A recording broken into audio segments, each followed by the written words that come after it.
Today on the show we have David Gold. David is the current Arbroath manager and also runs a successful coaching company, Gold and Grey. Today we talk about his coaching experience and his progression into a player manager role at Arbroath. David, thanks for joining us today. You started your career at Hibs Academy, working your way through the age groups. You then went on to build a successful coaching company and have a very successful football career.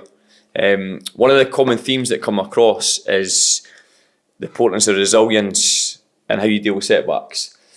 How did you manage the transition from going full-time academy to then starting your part-time football career? Well, I think, if I'm completely honest, I found it really difficult, to be honest with you. I remember before I'd done that transition, it was my last loan move, so my last year at Hibs I had got loaned out twice, so I was in the first team, got loaned out to Queen's Park, who were League 2 at the time. They had just lost all their players the year before, like your Andy Robertson, Shanklins, all them. They had all just moved on. They had a really good year. Yep. So it was a complete rebuild job there. So I went there for 3 months, and then when I came back, the manager had been sacked and whatever had happened. So I went to Cowdenbeath.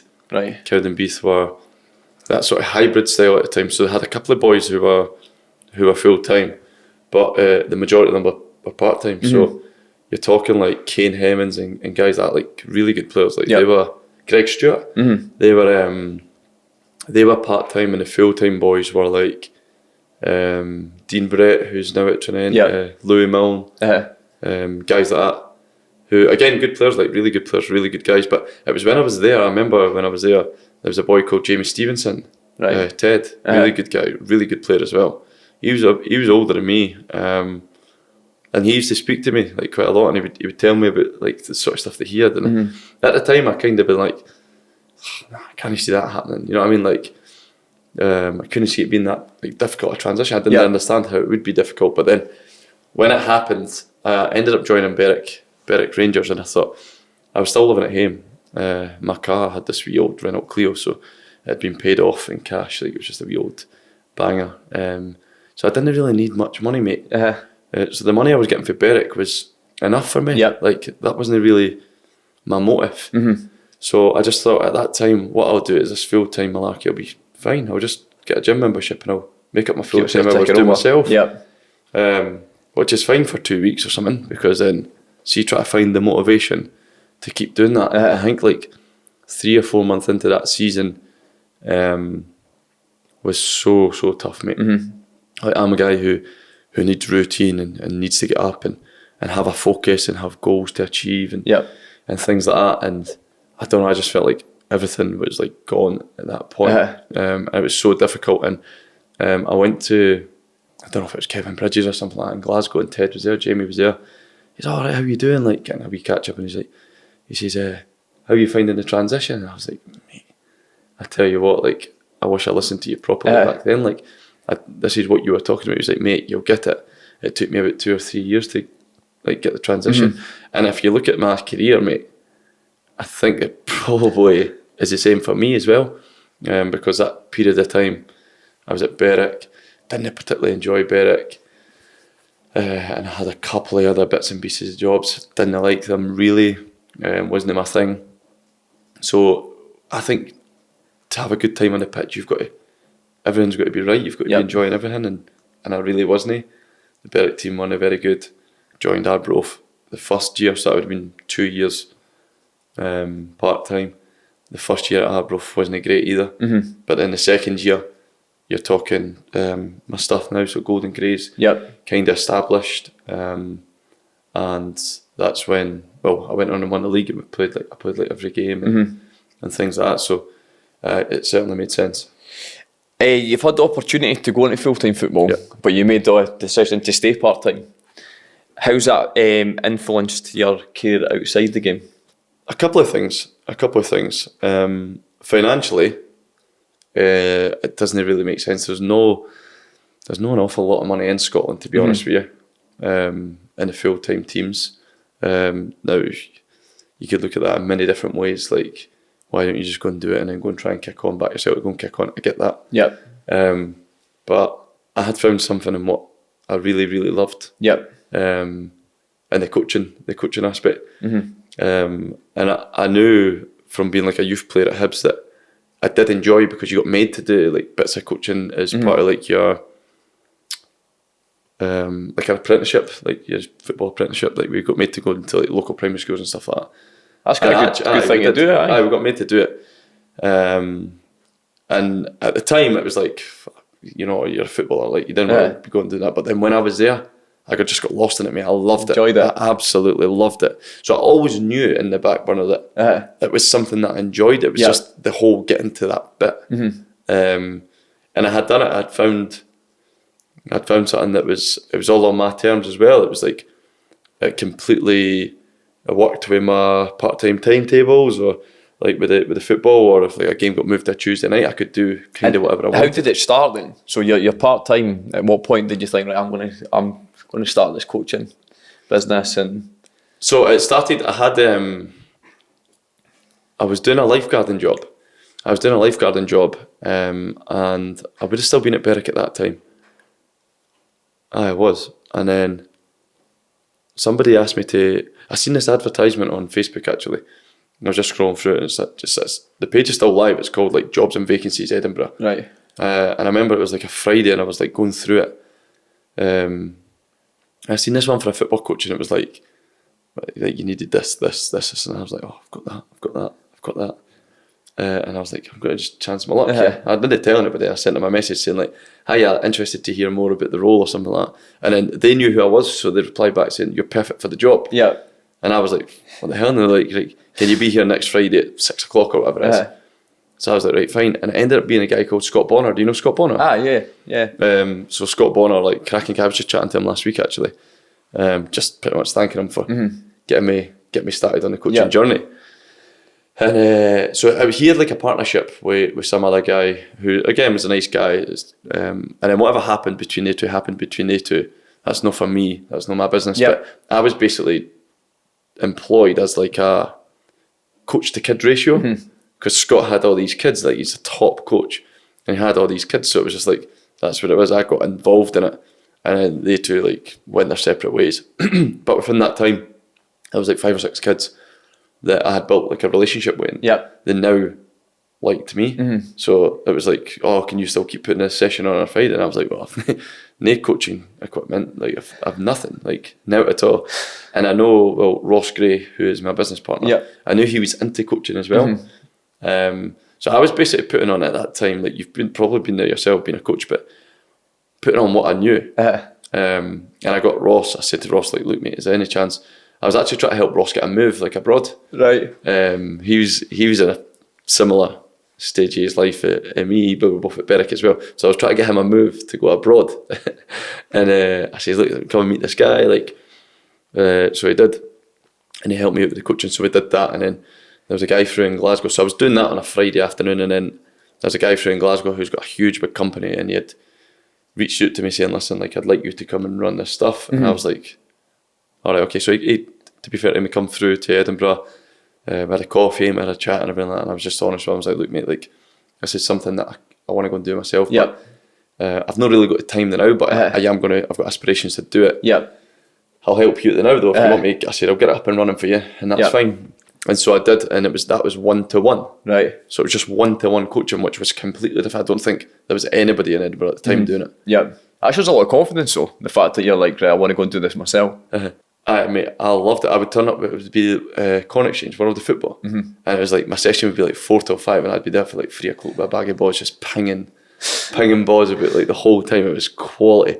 I absolutely loved it. And every kid that had come in, I'd booked up for like a 10-week block.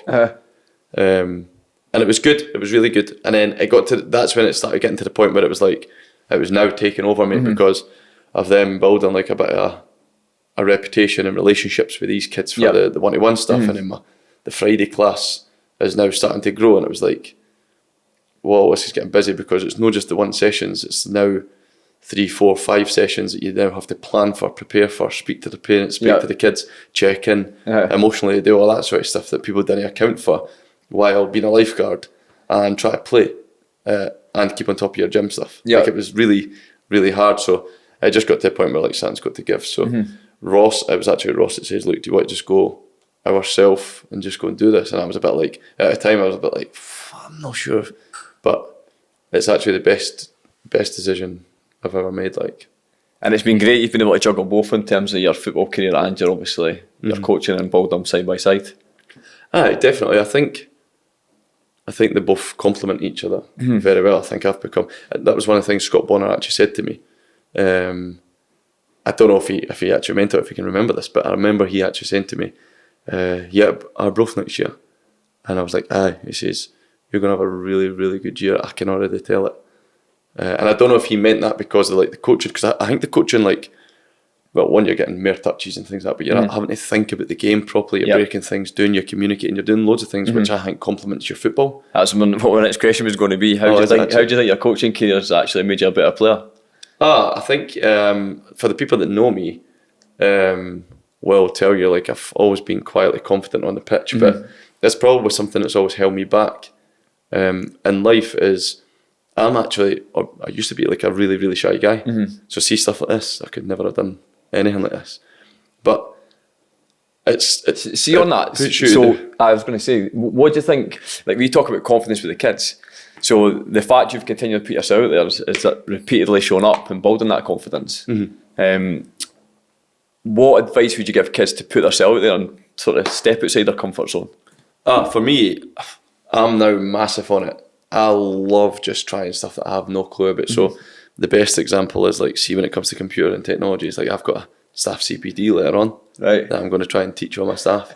It took me about 3 days to do this PowerPoint presentation that would take you maybe 20 minutes because I just can't do it. It's just, but I just think there's so much growth. You learn so much more about yourself when you go and do that sort of stuff. I am massive on it. You're approaching your testimonial year, which is an unreal achievement. People don't really see the effort and dedication involved, I think, especially like part-time football, the car journeys, the cold nights, obviously managing your business, your personal life, along with having the dedication to play. How have you managed to play at such a high level for so many years? Well, it is actually a testimonial year this year, so we've had one event already, we've got another one in 2 or 3 weeks.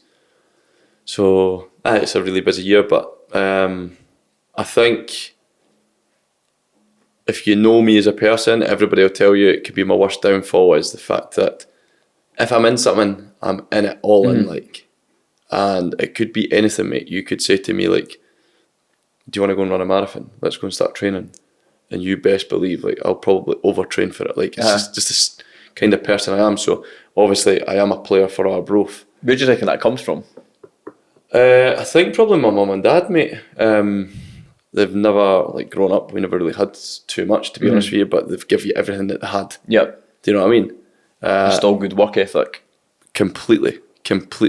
So I think that's where that comes from. But it's continually listening, continuing asking questions, and being willing to learn. There's no everything over my 10 years at Arbroath that I've agreed with or I thought is brilliant. Yep. There's definitely been loads of lows, but I think being prepared to lean on people you can trust. Yep. Whether that be your car schoolmate or an older senior pro or going to the manager themselves and asking questions and listening and learning and then going to put the work in. In terms of your period throughout sort of Arbroath, who did you learn most of? As a coach or a manager? As a coach, manager, player, who sort of had a big influence on who shaped you as a person? Well, that's a tough one. There's been a few, mate. There's been a few. But I'd always have to go and say Dick Campbell. You know what I mean? He was manager for, I think, 8 years. Right. I think it was about 8 years. So I had him loads. And he's a guy that could humble you very quickly, but also build you up and have you feeling amazing. So I think he's been a big influence. But then, as I said, like there is loads. There's like even Bobby Lynn. Bobby Lynn's. See on Dick Campbell, what is there anything that he's done as a manager that you are going to try and you would replicate in your management style? There is loads, mate. I could actually speak about him all day. But he doesn't ever overcomplicate anything. he's very clear with his message, what he wants for you. Yep. And I think that is good. Like coming from coaching kids, like that's where you go and get the best messages across, when they're very clear, they're no long, they're no overcomplicated, and he does that with like all his team talks and that, but he injects a bit of humour into it as well. Like he is good. He's good at what he does, and there's no coincidence that East Fife are doing well this year as well. Yeah. The fact you have such a long career, what advice would you give young athletes starting out who aim to have a long, successful career? I was just having this conversation actually through the week with a parent of 2 girls that come for private sessions. And he's like, "Oh, where you going?" I says, "Oh, mate," I says, "I'm 31 now. Like, I'm at that stage where it's just recovery session every day." He's like, "So what are you saying?" And I was like, well, look, I never ever believed, like, see when older people would say, like, I'm making that sound as I'm really old. Mate, I'm still fit, I'm still like strong, like I do look after myself. But I've been out of the team for a while, and I've joined, and honestly, see, try to sleep at night, like aches, pains, everything. So when they always say, it catches up on you, best believe it does catch up on you. So what I would say is certainly go and try and find somebody that knows their stuff in terms of the gym and all that sort of stuff, like injury prevention stuff. Yep. Because for years, like I said to you, I love the gym. I think it's great for loads of things. But when back in my younger days, I'd be in the gym for like maybe 2 hours, and I'd be like bloated in the bench press and things like that. Like, there's no benefits. Non-game specific. Do you know what I mean? Whereas I think everyone's getting better. I think it's a whole culture thing, though. I think players are getting much better and kids are getting better. More educated. I think so. And it all makes sense. Like, going back to like the other boy I mentioned, Bobby Lynn, like he put a bit into like the gym and things like that, and it probably prolonged his career. I know he's still playing now at a decent level, but he was still playing at like a really high level because he was into the gym and things like that. So what is good recovery for you? For me, like, get moving certainly. But then what I tend to do now is, so when I go, so if we go and play on like a Saturday, on a Sunday usually what I'll do is I'll get up and I'll walk the dog for like 40 minutes, 45 minutes. I'll hydrate properly, and then I'll take like my supplements, like my creatine, my protein and whatever, my vitamins, and then I go to the gym. And then the gym, it'll no be anything intense at all, mate. I'll maybe be on the bike or whatever, just a bit skipping, just to get the legs moving completely. And then it is a lot of mobility stuff, so it'll be maybe like squats or stuff like that, like farmers walks or something like that, but it'll be like light, and it'll just get like the movements happening, and I feel like it definitely does work. It definitely does help. And then after that, I'll go into the spa. Did the club ever like try to promote stuff like that, or is it more self-taught from you in terms of like what's best for recovery, etc.?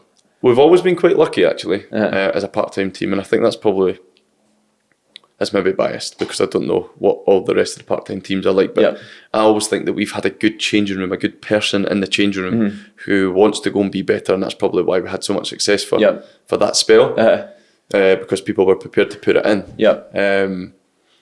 So but we've always got sports scientists involved. Right now we've not, because we're going through a transition, and our fitness coach left with the previous manager, so it's something that we are looking to go, and me and Colin are looking to go and implement. Well, the thing is, the experience you've got, it's great, in fact, because I think the thing that you've got in your favour as well, you've got so much experience coaching, and you can now, obviously, the things you're learning, implement within a part-time level. Do you know what I mean? Aye, definitely. And I just love learning, mate. So, see, when I go on like these study visits and that with the coaching that I've been doing over the last 4 or 5 years, I'll go and pick the brains of the fitness coach, and I'll go and, because I want any kid that comes into Golden Grey, that they're going to get the best, and for them to get the best, I've got to really try and work and cover everything. So I've got loads of different kids that come. I've got kids that are like 6-year-old just starting a football journey, but then I've got three kids that have just joined the pro academy under 18s. So these guys are now preparing to compete. So what do I go and do in an hour with them in comparison to the hour with the 6-year-old? Do you know what I mean? Like, it's very different sessions. I can't just all of a sudden just like go on and say, right, well, let's just start with a bit of crossbar challenge just to get them engaged, because these kids are now older and there's that worry that they could go and pull something or something like that. And so that's where a lot of the knowledge comes from me, just asking questions. Yeah, you've been down to a few academies and stuff. Which one stands out as when you went down, you were like, oh, like this is how it should be done? I think Wolves. I've been down there a couple of times. Loved it every time. They're always great. Their hospitality is excellent. But the way they go about things is brilliant. Really, really good. Really nice people. They really take the time for you. It comes back to that sports science stuff. Like, I didn't realise there was that much to do with kind of data with the GPS stuff and all that. I learned quite a lot doing there with that sort of stuff. Because they were doing sessions with like their under 23s, I think it was. And then guys would just like somebody would be sitting with like a laptop and I'd be like, right, okay, that's you done. And I'd still be running, like, right, David, that's you done now. And then somebody else would still be running. I'm like, what's that? And it was like all to do with like distances they'd reached and things like that. It was all monitored through the laptop. So I think they're properly putting attention to detail. It's amazing. Like, and is there anything that you've seen that you could implement yourself without having obviously the technology? Apart from half their drills that I stole. That's what good coaches do, though. They learn from others. Definitely. They've done a lot of small group stuff and things like that. I'm trying to think. I've got it written down in my book as well. It would have been about 4:30 to 6 o'clock, I think it was. So it would have been their kids that weren't quite full time, but they were still in school, and they came and they done like loads of like. I think it was over like a dual band and age group, maybe I'll make it up, say 14, 15s and 16s or something, and they sort of mixed them up and they went into like small group position specific stuff. So like centre of pitch was all the midfielders, out wide was maybe the wingers and full backs, and the penalty box was maybe centre halves and strikers or whatever. That was brilliant. That was really good. I liked all that sort of stuff, and it's something that I've implemented within my business now. We done it in the summer as a pilot for the first time, and it really, really went down a treat. So we threw in another week of it for like younger kids, and it was brilliant. To be fair, I think one of the biggest things in Scotland is we don't educate on game intelligence, position specific stuff. I agree. Like, I think it's when you watch top players, their understanding of their position, their role within the team, it's like they've got absolutely nailed down. And I think that's stuff that I think you can start teaching that from quite a young age. Just start planting seeds and get them thinking. What age should we just start introducing that sort of coaching? That was one of the questions I had actually, and it was doing it at Sunderland. Because I'm a wee bit different, I'm not actually a football team. So I would always be like, I've not really had that experience. That was one of the questions down at Sunderland. They had like a day release, a day on a Tuesday, so I went down there and I says, look, what should I do? And they were like, just get them done early. And they had their kids were 7-a-side, but like just starting their 7-a-side journey, and they were doing loads of shape stuff. But the stuff they'd done was incredible, mate. It actually got me involved. He said, look, get in, be the goalie. So I was the goalie, and it was basically it was 7-a-side teams. They put it like a shape, and there was another goalie, and so their actual goalie was in the opposite goal, and it was basically I had the ball, and they would all be on like their flat discs, and then whenever I put the ball on the ground, it would be like bump, and they would just go and split into like the positions where they would want them to go and play, and whatever side I chose. So for example, if I chose the right, there would be like a specific like pattern for them to get through, and then they would all like get up, whip it in, shot into the keeper, and he would be talking about balance off the soldiers at the two centre halves at the halfway line, like even his terminology. I thought and I actually enjoyed it, just being the guy, like behind it all and watching the whole lot. And I learned best by actually getting involved and doing that sort of stuff. And then he put in a couple of variations, mate. So if you imagine like 7-a-side, say he's got 12 outfield players and he's got like the 6 working, I'm the goalie, and the other 6 are like doubled up on the cones. What he ended up doing was like, so I'm just getting a wee bit away for any coaches out there. He gave them all a ball each and numbered them like 1 to 6. So while I'm putting the ball down and working through that pattern, the other 6 were to dribble in the direction of the ball to cause a bit like chaos, and so it wasn't completely unopposed now. But decision making. And then he would just like, so once they get the attack, they shoot, whether they score, they miss, whatever, he would shout a number. So say it was number 3, whatever dribbler had the ball, number 3, everybody else would leave the ball, and that 6 would counter with number 3's ball, Right. while the other players would have to try and get back as quick as they could and defend. And they did it for 20 minutes, and then after that they started off the session with like knee tag and all that sort of stuff, and that was the strength and conditioning for the young kids, like tug of war and all that sort of stuff, and then 20 minutes of that shape stuff. And then the rest of the time was like what they called the Champions League. They just picked 4 captains, like old school. And it was literally like, I'll take you, and I'll take you. And it was like, I would kind of go against that sort of stuff. I would kind of go against that sort of stuff. I know what happens when you're growing up on the streets and that, but it's not great confidence booster for the last person picked. Exactly. They did that, and it was, mate, what a session. It was really good. So I think there's no harm in doing. I don't think you have to go over the top with it, but I think I bet the kids loved it though. That's what I find. The kids we work the partners absolutely love it. And it gives them a wee thought process in terms of like different game scenarios and how you can work it out, ball for the back. Like it pretty much covers everything. I think it helps understand as well whatever you're working on with the kids. You know what I mean? Like, we're in this area of the pitch, so in this area of the pitch, what sort of stuff do you have to think about? What might you see? What might be helping you within this area? Like they sort of questions that you ask all the kids. Anyway, so I would say 7-a-side, definitely.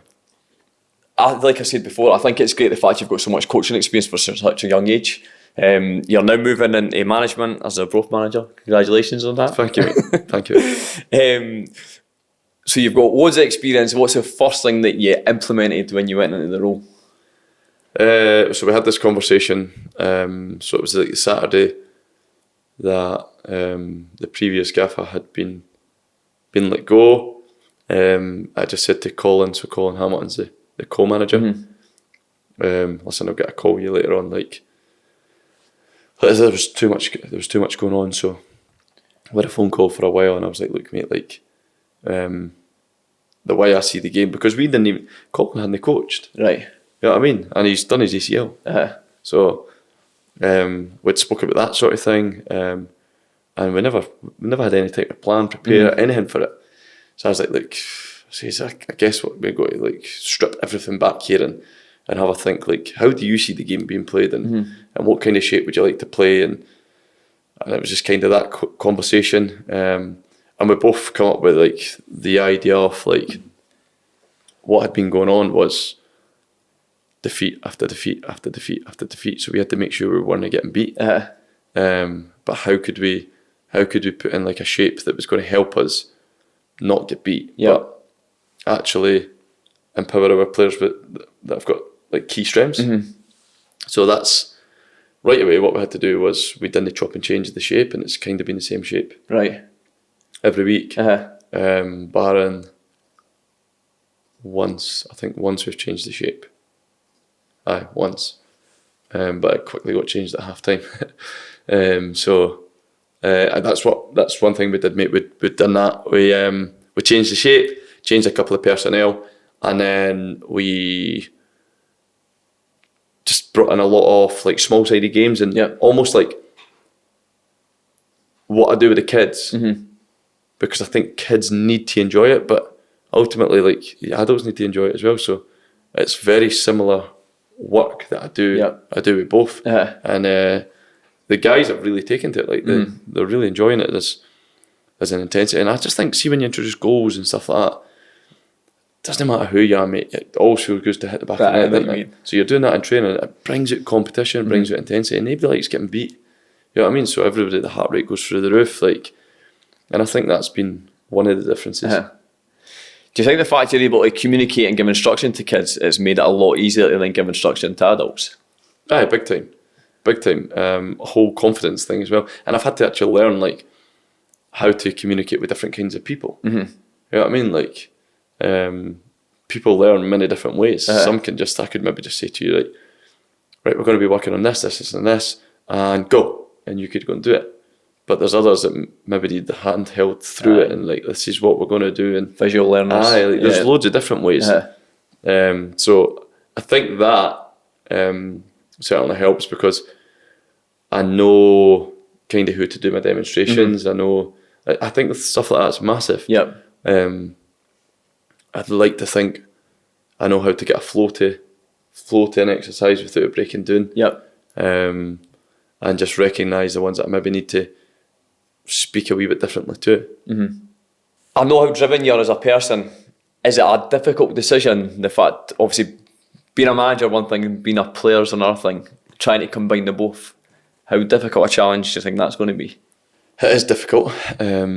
It's very difficult. I'm getting slightly better now, I think. Right back at the start, it was a whole psychological thing where it was like, can I go and do this now? Like I'm a player. Oh, can I go and do that? Like, I'm the manager as well. But the co-manager and Jimmy Boyle still there as the coach. Right. Stretch is the goalie coach. They've all been pretty good in that front in terms of they keep forcing me to go and play, mate. Keep forcing me to go and play. So Well, that's what I was going to say. It must be a difficult decision to make whether you're going to play yourself or not. that is really tough. But I think what you've got to go and do is take my personal thoughts out it.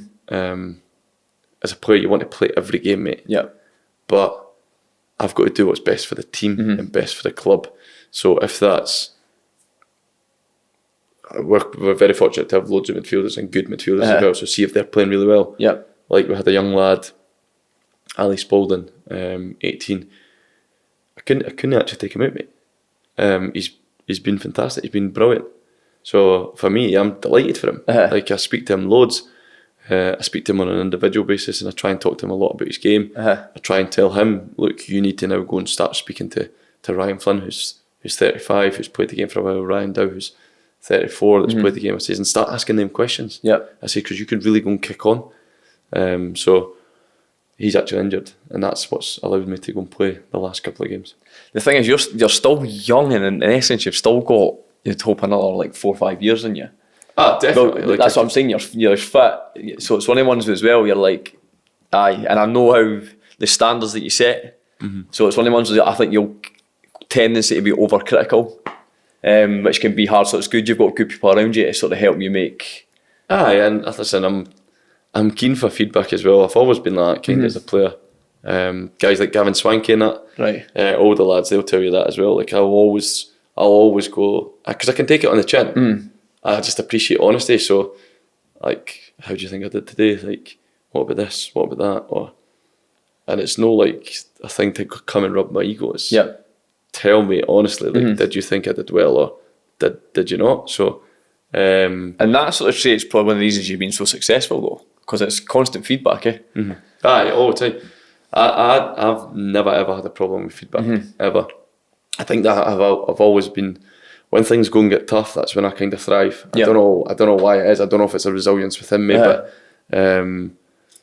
like going back to the Dick Campbell thing, and when he come in, the team weren't very good, and I remember him sort of letting people go, and I had to go down the bus and speak to him, and I was like, look, what's the chat? And he's like, I told you 10 weeks ago you were going to be here. He's like, yeah. You're not going to play, like you're not going to be guaranteed game time. Like I want 2 players for every position. I've already got 2 in your position. So he wanted like 4 centre midfielders effectively. I think he signed about 6 or 7. And I didn't start the first couple of games, but the kind of guy I am, it's just like, I'll show you. Like, you know what I mean? Like I've always been, like, I'll just train harder. Like I'll just go and put in extra. And what I've always found is, this is another message to like young kids as well. I've always tried to identify so if you're my direct like competitor, like, what are you good at, and what am I good at, and how could I get a bit of your game into my game? Do you know what I mean? So I was always technically pretty good growing up, but there was people that were I was always slight, so they were stronger. And that's what I'm saying to you. I'd go to the gym for 2.5 hours. I'd just batter it, and I would go running every Wednesday, like in my own time, to get as fit as you, because I believed that technically I would be better than you. So if you were going to summarise sort of what's the 3 traits you think a player must need, a young player coming through, what's the 3 traits they must have to be successful and have a long career in football? I think work ethic, definitely. They've got to be prepared to go and put in the work. And then I think attitude. I think attitude is huge as well. Attitude to learning, attitude to actually helping people, attitude to being a teammate, attitude to defeat, attitude to win, all that sort of stuff. So work ethic, attitude, Third one. What would I go for the third one? Resilience. I think resilience, definitely. Football is so cruel at times. There's so many lows. So it's about digging deep a lot of the time, not just in that 90 minutes where you could be getting beat, but things aren't going to go your way all the time. Like that's for sure. And I know that firsthand. I got released, and there's been times where I've struggled to get in the team because boys have been better. But I've never been the guy who just throws the toys at the pram kind of thing. I've always been like, I'm just going to turn up. I'm going to be positive, and I'm going to be ready for whenever the time comes. Like, and all those skills are taking them into your business is probably the reason that's been successful as well. For the fact if you're never going to quit, you're going to keep at it, you're going to learn, you're going to adapt, and keep pushing forward. See if something doesn't work, you best believe there'll be something else that's going to come. Like, it's just the kind of guy I am. I'm an absolute nightmare at times. Like, people ask me all the time, "Do you ever rest?" I actually can't. Like, I can't. Well, see, when you love what you do, though, I think it doesn't seem like work, does it? Nah. Well, that's the thing. Like, people also say that as well. Like, I can't believe how much you love your job, and I go to training as well, and even the guys at football, they're all like, I've never met somebody that loves their job as much as you, because I'll be in the school with the kids or whatever during the day. Like, typically a Thursday I'm in Port High School, jumping about in goals, playing knockouts with the kids, and just having a crack of it the weekend. And I'd just seen half a dozen of them at the Spartans Edinburgh City game because they're all the ultras. You know what I mean? So no, I mean, I think you're absolutely right. I think when you love it, it becomes easy. Is that when you're at happiest then, when you're actually coaching? Mate, it's so good. And would you say, do you prefer coaching adults or kids? Well, I'm not actually. I'm only new into coaching adults, like, properly. I've always coached like adults, like, every now and then, but kids is what I've done all the time. As the business has grown and I've grown a wee bit, I'm coaching young adults. Yeah. So a lot of like the 13 to 16-year-old age, which again is good, or even like 17, some of them. I like that age, but I'm absolutely loving my new role, mate. It's good to have the mix as well. Having that mix is really good, I think. So I'll go for like that session on a Thursday where it's like huge detail on sort of how we want to go and play, the message we want to go and send across as a team, and as individual players. But also having a think about what they might pose on a Saturday. And then my first session on a Friday is 2017, 16 and 15 born kids. Where it's all about loving the game. So like two completely different sessions. Do you think, I know a lot of like ex-players go right into management, but they don't have the coaching experience. I know like a lot of the sort of Dutch philosophy, they go back in and coach the young academy teams, learn the ropes for 3-4 years and then move back to adults. Obviously you've in essence done that in terms of the fact you've been coaching for years and now you're starting your management journey. How much of an advantage do you reckon that's going to create for you? Well, I think it's really, really helped, because it goes back to a lot of things that we've just spoken about in ways of communicating to players. Communication is massive. Like, for everything, it's not just like how you want a drill done as well, but it's how people are feeling within the drill. So I think it definitely does help, but it's like even wee things like, for example, I planned a session last week for my team with 13 players and 3 dropped out. So no one knows that, and we played Arbroath obviously on Friday night. But I was able to just go, right, we just got to go and do this, because my academy is kind of open-ended, it's not a club. So like, constantly adapting. Typically on a Friday, away back at the start as well, it was just kind of turn up and pay. There wasn't really any structure, it wasn't really a business, I was doing it because I enjoyed it. So sometimes you turn up and there'd be maybe 25 people there. And then others you'd turn up and there'd be 13. And it's like, my whole session's at one day. So I've had to learn that over the years and have like other stuff in the bank that I'm going to be doing. So I think like with they kind of things, it helps in terms of planning and preparation, understanding sizes and distances and getting a flow to the session. But then also having that confidence and being able to communicate the message that you want to go and communicate. suppose in-game decisions as well, for the fact you take games in that, the young ones, and you'll be see things happening. So it's like that. It's the same concept, eh? Aye, certainly. That's something that I'm getting better at, and that's what I'm quite fortunate that we've got. Jimmy, Jimmy's still there. He's obviously been involved in the game for years, and he's been really good at that. So I'm learning a lot for him about that. Yep. Is it hard to make decisions as a manager when you're in the game? I kind of take a back seat to that, And mate, just to be focus honest. on the game. I try and say that to them, because when I'm involved in it, I find it very difficult to compute everything that's going on. And concentrate on your, obviously, and playing the game. I find it, I don't know, mate, it's something I've always been like as a player, not just because I'm a manager now, but like there's been times in the game where, and it's probably why I need the feedback as well, like if we're travelling down for Arbroath 2 hours down the road, you'll say stuff that happens in the game and I'm like, what? Like, mate, I must just zone in properly and I just forget loads of stuff that happens. So then when I go and like try and make decisions, I'm like, so I kind of just leave Hammy and Jimmy to do that as well. They'll ask me like how I feel within the game and what, like if I'm playing centre midfield, like how it's going and things like that, and I'll give them my opinion. But then I kind of just leave it to them unless there's something like. It's good that you trust your team though. And you were saying you do your, obviously after you look at the video analysis and all that sort of thing. Do you enjoy that aspect of it, looking like dissecting the game after it and seeing what ways played well and where your game plan worked? As a player, I never. No. I hated it, like, honestly. Is it now different though? Because you can say completely different. Well, you know what's, again, it's a whole lot of learning. Like, I was quite lazy with that as a player, to be honest with you. We got told to do it as young boys at Hibs, go and create clips and everything like that. And I told you, mate, way back at the start, technology, and I'm not into it. I'm terrible. So watching a game and clipping a game could take me 3 days, mate. Like, so it's just like one of them, I just waste time, and I'm getting better, much better at it now. But I am actually quite enjoying it because it actually lets you know if you, like, whatever you said the day before or whatever is real, if you're just talking rubbish. But then you learn loads as well, and I start recognising, right, oh, that's actually on, or, well, I had more space than what I thought I did, or should have made that decision, or that's 3 or 4 times we've now got in this particular way. So I take it, I always pick like a couple of positives about the games and then design the training sessions around the positives and just keep reaffirming the messages.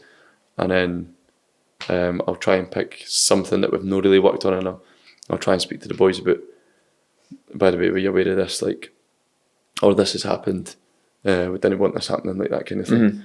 So it's a whole lot of learning for me, that's for sure. That's good. And the last question I've got for you is, obviously you've still got hopefully a long time playing. How would you like to be remembered as a player? As a player's player, I think.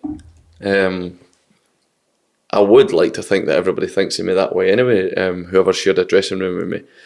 You want to go and please your manager, he's the guy that's going to give you the contracts.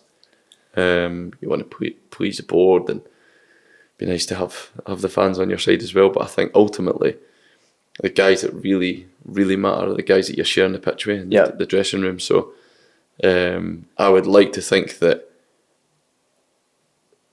everyone that I've played with would, if you asked them about me, they'd be like, oh, good guy, decent enough player, but what you got from him was 100%, like all the time, like no matter where it was, right back, centre half, left midfield, whatever it was, he would always go and give you like his best. So that's, for me, that's how I'd like to be remembered. That's good. And you've got your testimonial coming up. Let me ask about that. What events have you got planned for that? There's quite a lot actually. We just had a darts day, and then we've got a bingo night. So that should be good fun. Then there's a few more that I know that are in the pipeline. I can't really take anything to do with it, to be honest with you. Club organising it? It's like there's a committee. Right. So it's fans. The club can't get involved in it either, mate. So I know there's a dinner organised for like the 9th of April. There's going to be a golf day next year. There's going to be a match. Any idea who that's against? I'm not too sure. I know they were chatting to Hibs and that'd be good. things like that. So I don't actually know. I don't. I just leave it to them. They go and crack on. I just appreciate all the work that they're doing. Well, that's everything, Dave. Thanks very much for your time, and then all the best for the rest of the season. Oh, thank you. Cheers for having me on.